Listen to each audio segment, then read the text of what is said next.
Halo sahabat Kompas, apa kabar? Semoga selalu dalam keadaan baik dan sehat. Sebelumnya perkenalkan, saya Intan, wartawan dari Harian Kompas. Dan pada kali ini, sekarang saya sudah bersama dengan Menteri Koordinator Bidang Pembangunan Manusia dan Kebudayaan, Bapak Pratikno. Halo Pak, apa kabar Pak? Terima kasih Mbak Intan, baik Mbak Intan. Semakin segar ya Pak ya? Wajib lah itu. Benar. Nih, makasih sebelumnya Pak waktunya sudah berkenan hadir di redaksi Kompas, kita bisa ngobrol-ngobrol banyak. Iya, terima kasih atas undangannya. Siap Pak. Nih Bu, mungkin sebelum saya tanya lebih jauh ya Pak ya, nih soal masalah Indonesia mungkin ya Pak. Saya mau nanya dulu nih soal masalahnya Pak Pratikno sendiri.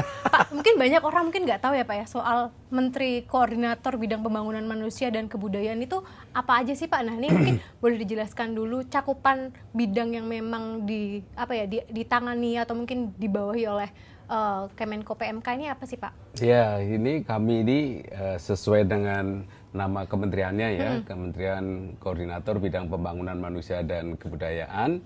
Nah itu kita mengkoordinatori ada 8 kementerian, 8 kementerian, mulai yang paling dasar ya Kementerian Kesehatan, kemudian Pendidikan Dasar dan Menengah, kemudian Kementerian Kebudayaan, Kementerian Pendidikan Tinggi dan Saintek, Kementerian Kependudukan ya BKKBN, terus kemudian Pemuda dan Olahraga, Kementerian Agama yang gede ya, Kementerian Agama yang gede.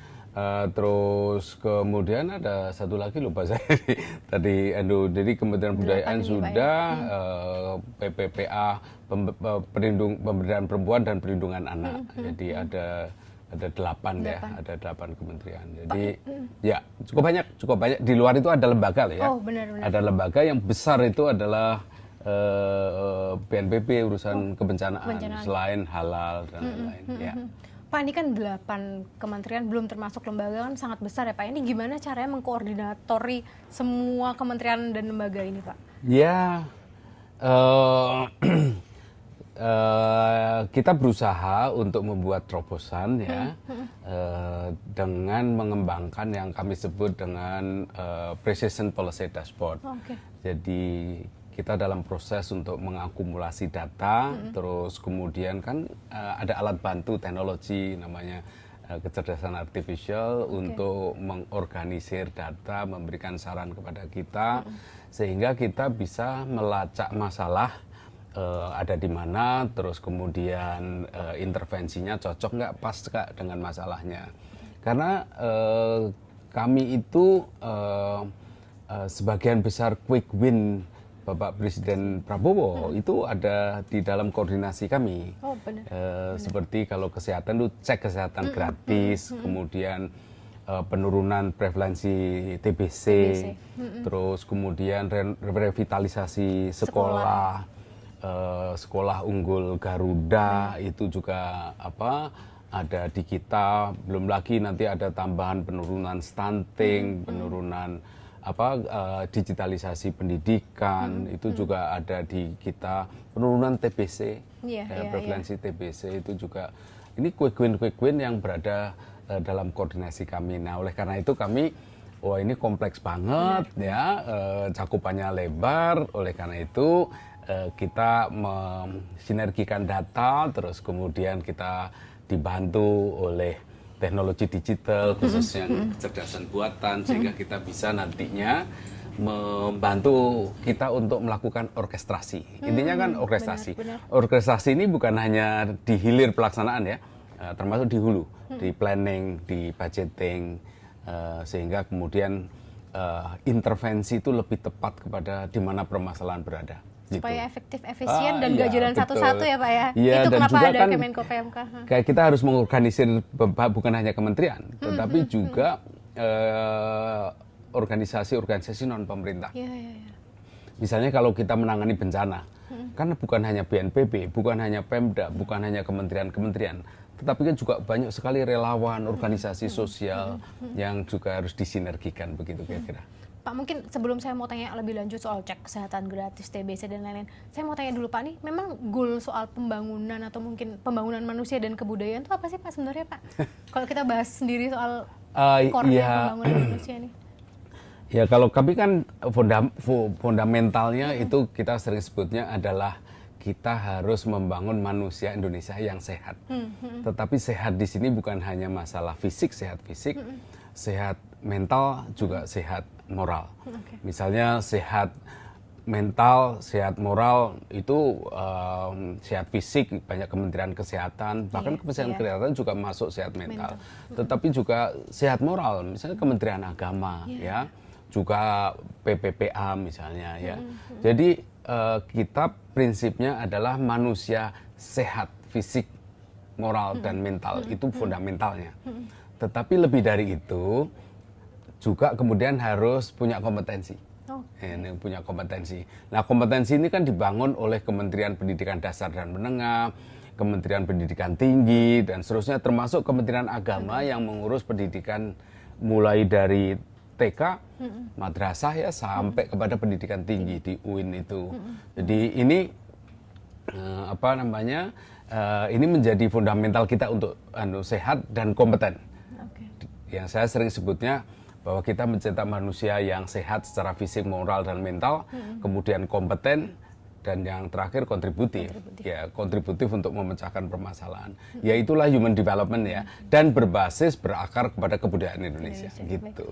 Baik, kalau gitu Pak, mungkin saya tanya dulu di awal soal sehat dulu ya, sehat secara mental dan fisik. Memang yang dikampanyekan Kemenko PMK atau mungkin pemerintah secara keseluruhan apa sih Pak terkait dengan perilaku sehat dan baik sehat mental dan fisik tadi Pak? Jadi misalnya sekarang ini pemerintah melakukan cek kesehatan gratis. Dari cek kesehatan gratis kemudian akan ketahuan sebetulnya penyakit yang banyak dihadapi oleh masyarakat itu apa. Sekarang ini cek kesehatan gratis itu sudah mencapai 5,1 juta yang sudah melakukan cek kesehatan. Dan itu terdeteksi misalnya kalau anak ya salah satunya gigi ya, itu masalah gigi menjadi perhatian serius. Kemudian kalau orang tua dewasa itu mulai dari obesitas, itu temuan besarnya ya, obesitas, prediabetes gitu ya. Nah, ini kan kita jadi ketahuan bagaimana kita memperbaiki pola hidup ya, gaya hidup masyarakat agar penyakit-penyakit ini bisa dicegah. Ini yang kaitannya dengan kesehatan fisik. Ya, kesehatan fisik. Jadi kalau sudah ketahui apa kira-kira potensi penyakitnya, kita menyarankan apa yang harus diperbaiki dalam kehidupan sehari-hari, dan kemudian juga pengobatan mulai dari puskesmas sampai rumah sakit. Ini yang fisik. Yang kesehatan mental ya, ini kan banyak hal ya, tekanan. Sekarang ini kan teknologi berkembang sangat pesat, digitalisasi sangat pesat, informasi overwhelming ya, terlalu banyak informasi yang diterima oleh masyarakat, belum lagi peran gadget, melakukan scrolling secara cepat, itu kan juga menimbulkan sebuah tekanan mental. Ini banyak depresi, belum lagi karena faktor-faktor lain. Jadi kita juga harus, makanya kami juga mengkampanyekan life balance lah, work-life balance. Jadi harus ada work time, tapi juga harus ada social time, harus ada family time ya, harus ada, saya sering bilang harus ada couple time, benar. harus ada me time juga gitu untuk berolahraga dan lain-lain. Jadi itu kesehatan fisik dan mental dan juga kesehatan moral.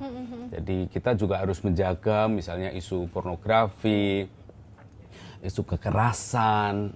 Nah, ini sebetulnya kami yang berkampanye mengenai work-life balance atau life balance, sehingga orang bisa hidup sehat, mental, moral, dan juga fisiknya sehat, kemudian mengalami edukasi yang baik sehingga kompeten, tapi juga kontributif. Gitu. Pak, menarik nih Pak. Tadi kan Bapak juga nyinggung soal work-life balance dan juga tadi mungkin di awal soal kontributif ya. Tapi kadang-kadang ini jadi mungkin jadi terbalik ya Pak. Kadang-kadang orang mau kontributif dan produktif biasanya itu tidak akan seimbang begitu kehidupannya. Ini bagaimana Pak? Ya pasti ya. Tekanan beban kerjaan itu makin lama kan makin meningkat ini. Pasti makin lama makin meningkat ya, makin lama makin meningkat, masalah makin meningkat. Tetapi kan peningkatan beban pekerjaan dan lain-lain itu bisa dikurangi dengan inovasi, dengan bantuan teknologi. Kita bisa kurangi. Jadi kuncinya adalah inovasi dan bantuan teknologi, sehingga beban yang berat itu bisa berkurang ya, berkurang sehingga produktivitas ditingkatkan tanpa harus menambah jam kerja misalnya. Itu satu hal.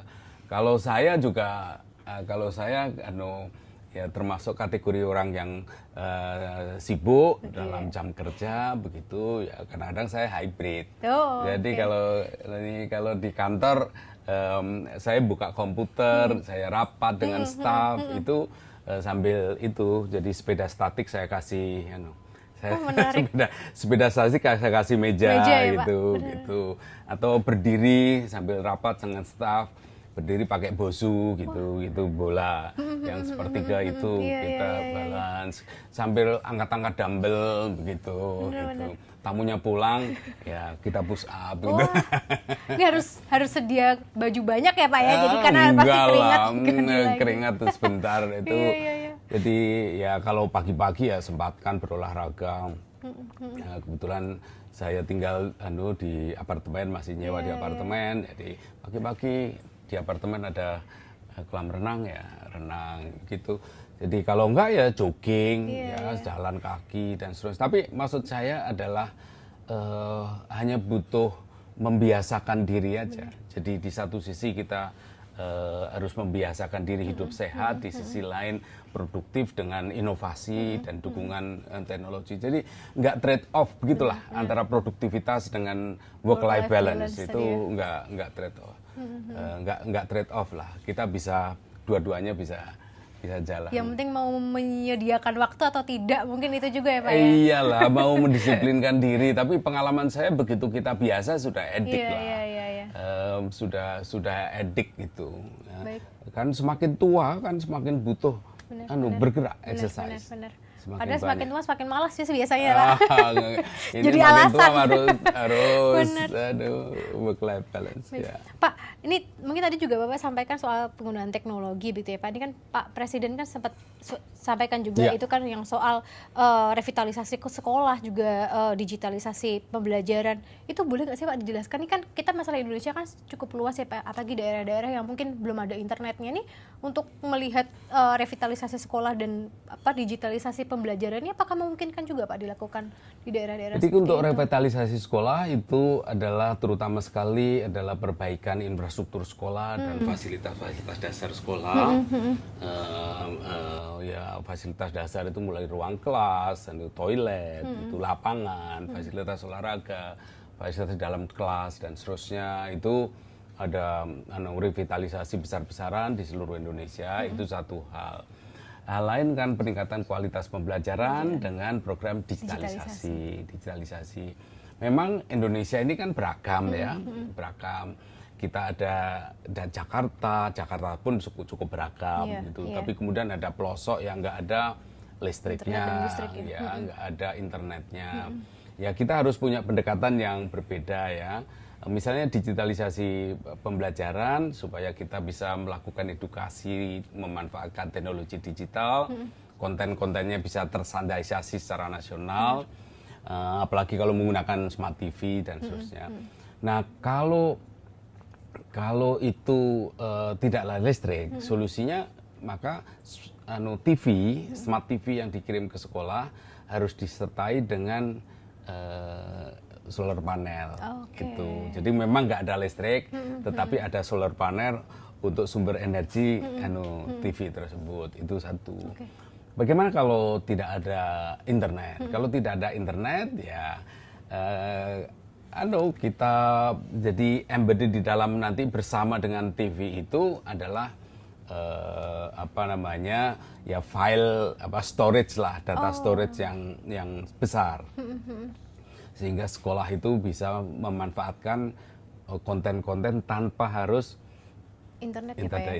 Itu dan offline secara langsung itu agar ini cara cepat untuk melakukan peningkatan standarisasi pembelajaran, karena ini kan masih tantangan bagaimana kita secara cepat untuk menaikkan PISA kita. Dan ke depan dengan perkembangan digital, kecerdasan artificial, ini kan STEM kan, bukan hanya sains, teknologi, dan engineering saja, tetapi juga matematik juga penting. Jadi itu kita coba upayakan dengan cara itu sehingga pendidikan bisa cepat meningkat kualitasnya. Jadi ini kan ya, merata dan berkualitas itu memang PR besar.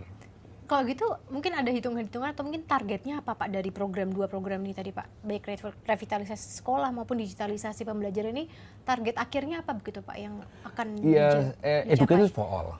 Education for all. Jadi pendidikan berkualitas untuk semua, untuk semua. Walaupun tidak ya tetap saja ya, kita kan harus juga memberikan ruang kepada the most talented. Ya, makanya Pak Presiden juga ada program namanya Sekolah Unggul Garuda. Sekolah Unggul Garuda yang beliau targetkan dalam 5 tahun akan ada 20 sekolah unggul Garuda baru dan 20 sekolah unggul Garuda transformasi dari sekolah existing. Targetnya tahun 2025 ini ada 4. Jadi 4 sekolah unggul Garuda baru dan 4 sekolah unggul Garuda yang transformasi dari existing existing sekolah. Di luar itu ada program baru lagi Pak Presiden yaitu sekolah rakyat. Oh iya benar. Sekolah rakyat. Kalau sekolah rakyat itu adalah boarding school, difokuskan kepada anak-anak dari keluarga miskin, yang paling miskin desil 1 dan desil 2. Nah, desil 1 jadi 10% termiskin atau sampai 20% terus miskin. Itu mendapatkan kesempatan untuk boarding school. Jadi arahnya Pak Presiden ini adalah cara untuk memutus rantai kemiskinan begitu. Jadi misalnya anak-anak yang mungkin hidup dari keluarga miskin, hidup di lingkungan yang kurang bagus, misalnya kemudian kan bisa kurang sehat dan lain-lain ya.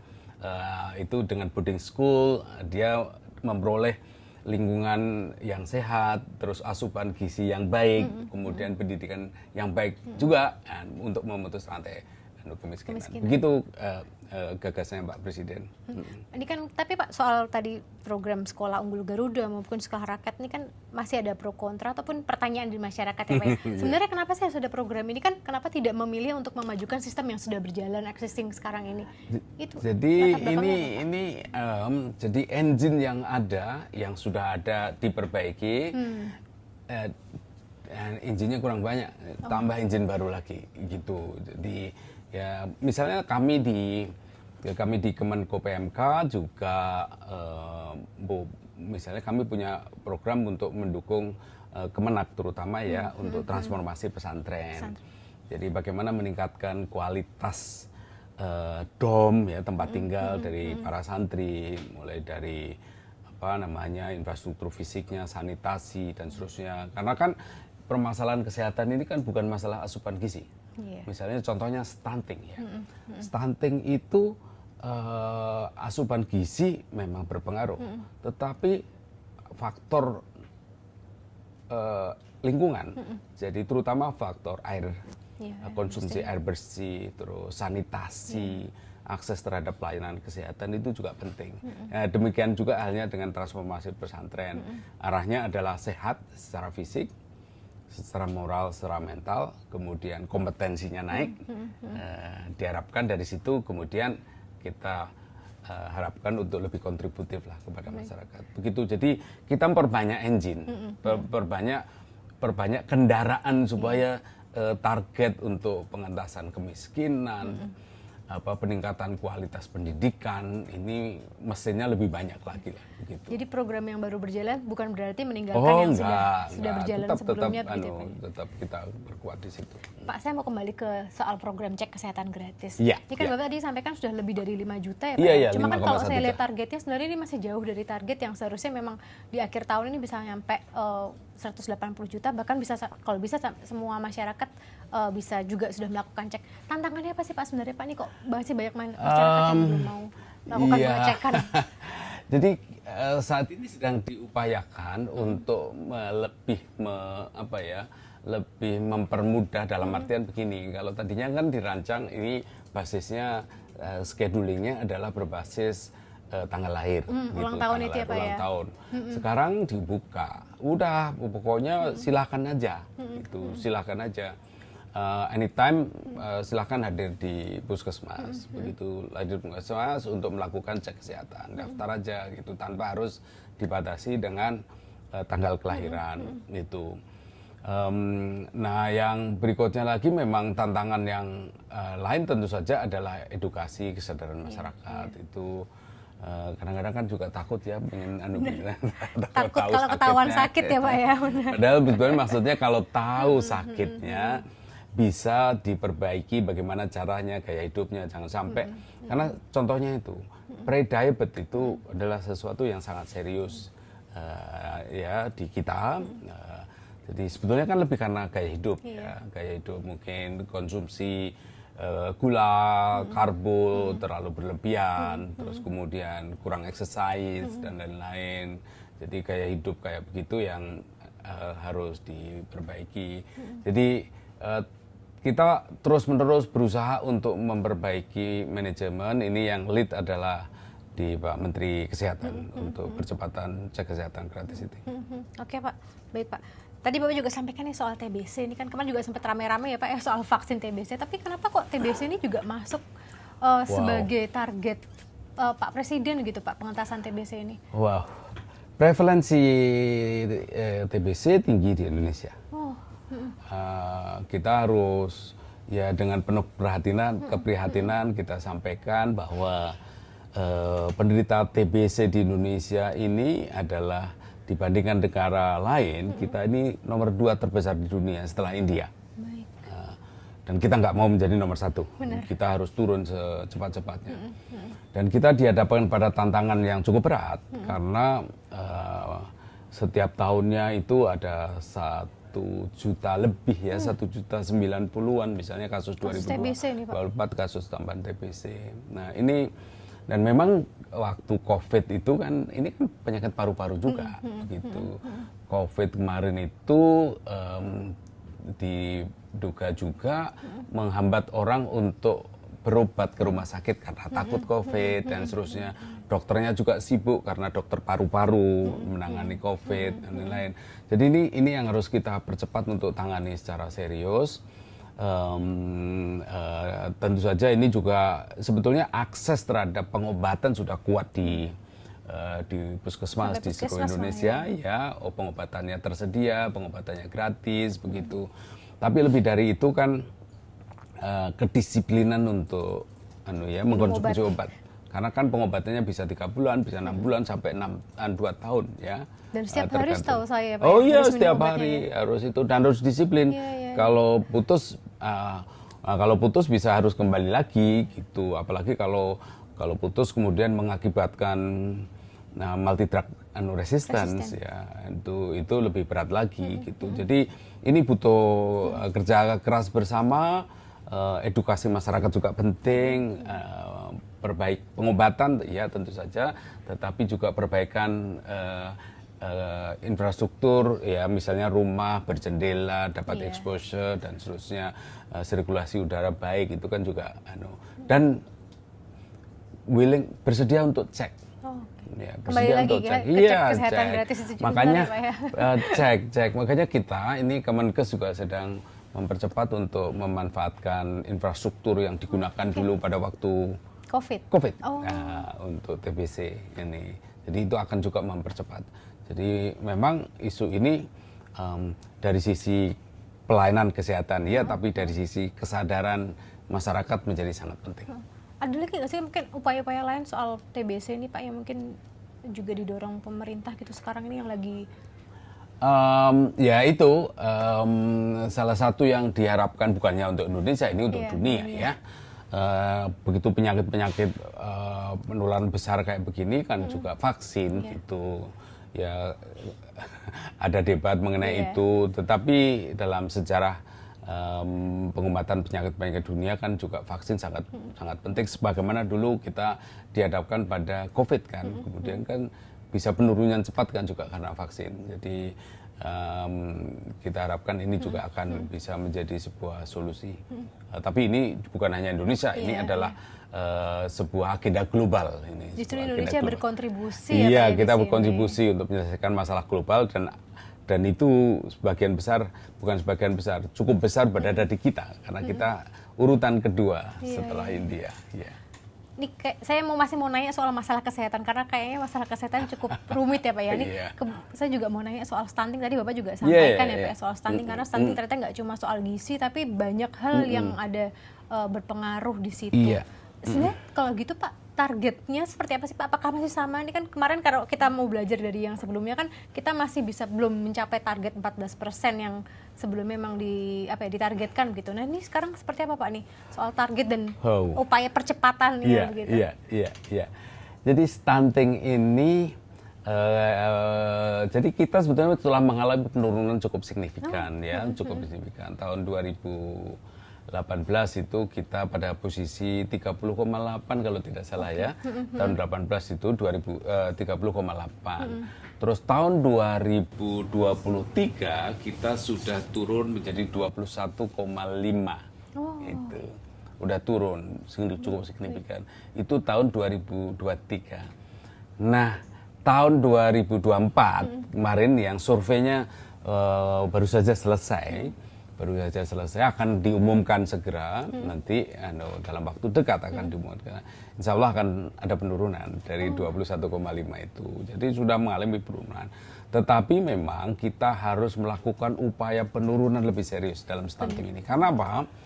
Karena tadi kan saya bilang ya, kita jaga anak sehat, orang-orang itu sehat untuk berpendidikan lebih baik, kontributif tuh. Jadi sehat, kompeten, kontributif tadi ya. Saya ingat-ingat lalu itu satu kuncinya dari Pak Pratik. Kalau saya sehat, kompeten, kontributif gitu ya.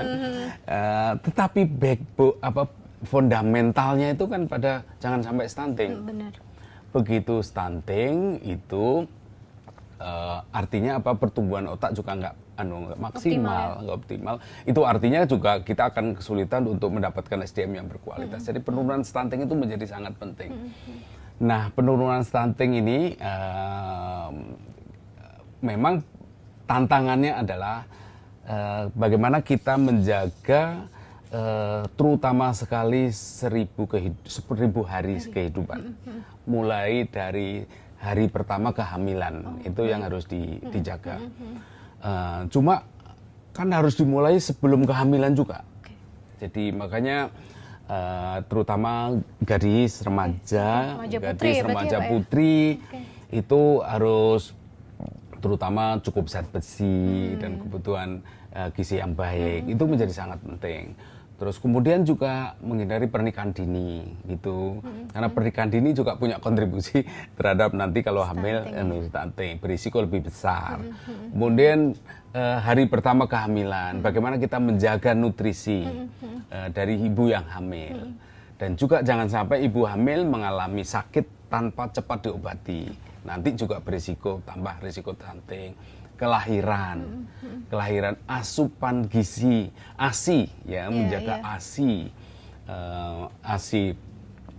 selama semaksimal mungkin lah, bisa. Berarti kalau kita selama 2 tahun ibu menyusui, bagaimana kualitas gizi dari ibu yang menyusui itu, kemudian anak.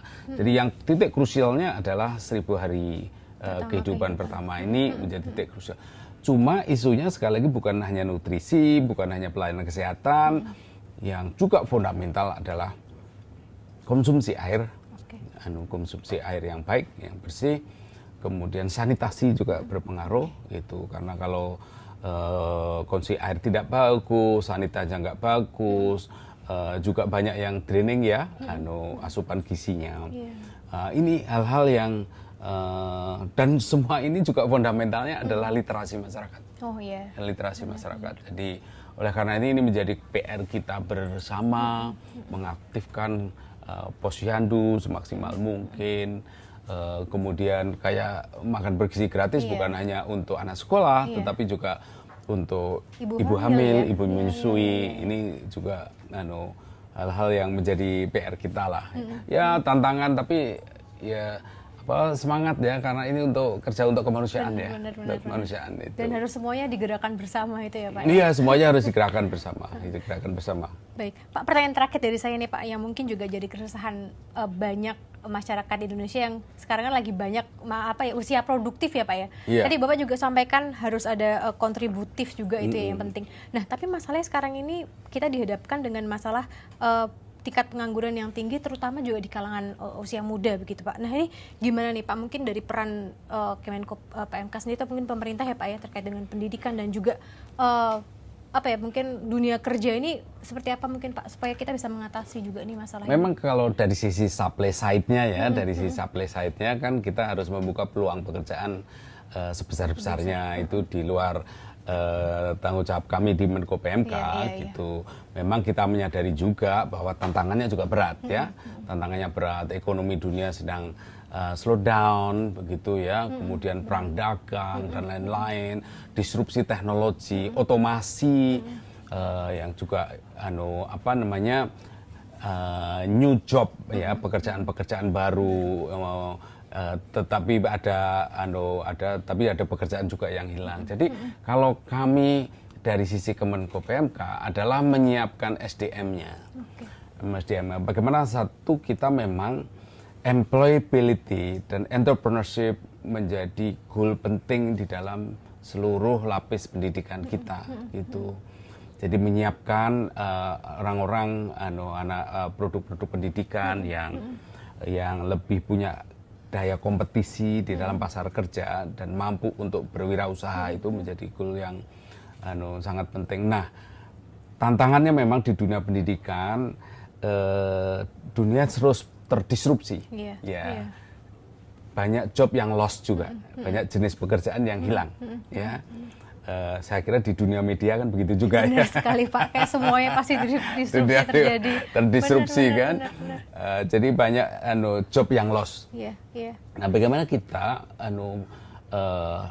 di pihak misalnya Kemenko Ekon memikirkan meng-create future job. Kita di Kemenko PMK memikirkan bagaimana SDM kita itu bisa menyiapkan diri untuk menyambut the future job. The future job. Jangan sampai pendidikan kemudian masih berorientasi pada kerjaan yang sudah lost gitu. Jadi kita future job, menyiapkan SDM untuk menghadap future job, mampu memanfaatkan future opportunity, mampu untuk menghadapi future challenges begitu. Oleh karena itu butuh future knowledge dan future skill gitu. Nah, ini yang artinya proses pendidikan, kurikulum harus terus updated untuk menyongsong the future economy, the future opportunities. Itu tantangan kita di dunia pendidikan. Konsep link and match ini benar-benar harus harus begitu. Invite industry in campus, bring industry in campus menjadi satu penting, karena kita kan harus menyiapkan tenaga kerja yang lulusan yang employability-nya tinggi. Ini tantangan yang sangat menarik, dan bagi saya pribadi saya sangat antusias. Peluang malah mungkin ya Pak ya, bukan tantangan. Karena saya tumbuh dari anak desa yang bapak ibu saya guru SD yang harus ini sesuatu yang sangat menarik untuk mengawal isu kesehatan, isu pendidikan. Sehat dalam artian, kalau saya bicara sehat selalu ada 3 komponen ya. Sehat fisik, sehat moral, sehat mental. Sehat moral ya Pak ya? Moral, mental. Sehat fisik, sehat moral, sehat mental. Kemudian punya kompetensi yang bagus, punya kontribusi besar untuk masyarakat, bangsa, dan negara. Benar. Oke, baik. Pak Pratikno, makasih banyak atas waktunya. Nanti mungkin secara lengkap kita akan ngobrol lagi untuk Kompas ID dan Harian Kompas begitu ya. Nanti gantian aku yang undang. Benar. Kami tunggu undangannya kalau gitu. Baik, kalau begitu sahabat Kompas, terima kasih sudah mengikuti perbincangan saya dengan Pak Pratikno.